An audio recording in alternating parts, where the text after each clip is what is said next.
So we're all chasing that paper, right? But have you ever stopped to wonder genuinely how much money is actually too much? I mean, beyond the yacht, the private jet, and the island with its own zip code.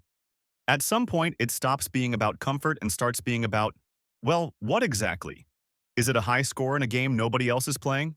A very expensive way to prove you're better than everyone else? Let's be honest, once you own 3 houses you never visit, and a car collection that depreciates faster than your sanity, what's next?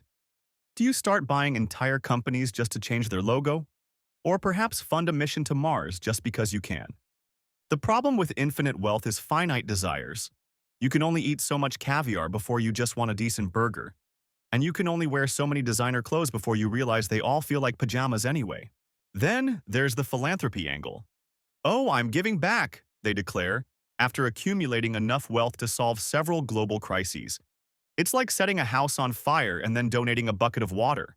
It's a noble gesture, sure, but it often feels less like generosity and more like a very public tax write-off. Or perhaps a desperate attempt to buy a seat at the pearly gates just in case. Because let's face it, money doesn't buy happiness. It buys a very comfortable, very insulated form of misery.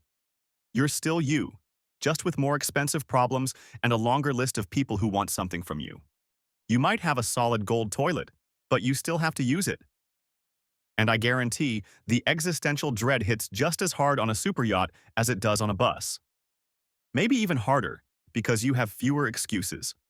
So, how much is too much? I'd say it's when your net worth starts to feel like a personal attack on everyone else's. When your problems involve choosing between your private island in the Caribbean or your private island in the Pacific.